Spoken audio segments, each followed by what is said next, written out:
బావిలో నీళ్లున్నా నీ కంట్లో కన్నీళ్లున్నాయి. నన్ను ఆ దేవుడే కాపాడాలి. రైతులు వాడాల్సింది ఇలాంటి నాసిరకం పైపులు కాదు. మరి ఏ పైపులు వాడమంటారు బాబు? తరతరాలు మన్నే నాణ్యత నంద్యాల నంది పైపులు.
గాంధీ జయంతి శుభాకాంక్షలు.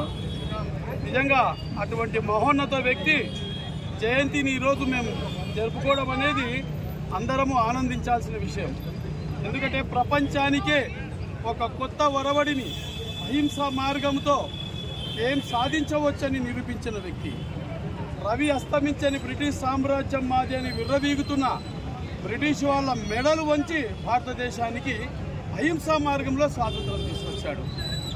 అటువంటి గొప్ప వ్యక్తి మా ఆర్యవైశ్యుల కులంలో పుట్టడం అనేది నిజంగా మేము గర్వించదగ్గ విషయం. ప్రతి ఆర్యవైశ్యుడు తల ఎత్తుకొని గాంధీ మహాత్ముని పుట్టిన కులంలో మేము పుట్టినామని చెప్పుకుంటున్నాం. అంటే కులాలకు మతాల గురించి మాట్లాడకూడదు, కానీ కులాలకు మతాలకు అతీతంగా ఆయన ఈరోజు దేశం కోసం పాటుపడిన వ్యక్తి.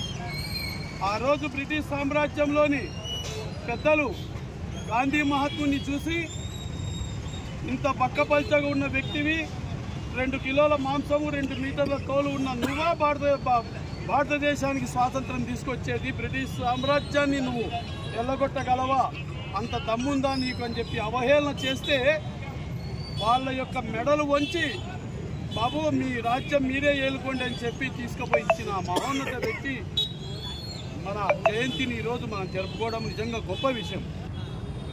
ఇద్దరు గొప్ప మహనీయులు పుట్టినదే భారతదేశం. మన మామూలు చిన్న విషయం కాదు. ఈరోజు లాల్ బహదూర్ శాస్త్రి గారికి కూడా జన్మదినం. అంటే ఈ రోజు వరకు లాల్ బహదూర్ శాస్త్రి అంతటి గొప్ప ప్రధానమంత్రి రాలేదు అని మనం గర్వపడుతున్నాం. అటువంటి సమయంలో ఇప్పుడు మనకు ఒక ఆశాకిరణంగా మోడీ గారు వచ్చారు. వీళ్ళ అటువంటి లాల్ బహదూర్ శాస్త్రి జన్మదినానికి కూడా ఈరోజు మనము శుభాకాంక్షలు తెలియజేసుకోవాలా. వారి ఆశయ సాధనకు ప్రతి ఒక్కరం కృషి చేయాలని చెప్పి కోరుకుంటున్నాను. జై హింద్. మహాత్ముడి 155వ జయంతి. అహింసా మార్గంలో వారు మనకు స్వాతంత్రం తీసుకొచ్చారు. వారికి ధన్యవాదాలు. అలాగే ఈరోజు లాల్ బహదూర్ శాస్త్రి గారి జయంతి కూడా ఈరోజు. వారికి కూడా చాలా పాటుపడ్డారు మనకు స్వాతంత్రం రానికి. వారికి కూడా ధన్యవాదాలు. వారి ఆత్మ శాంతించాలని కోరుతున్నాము.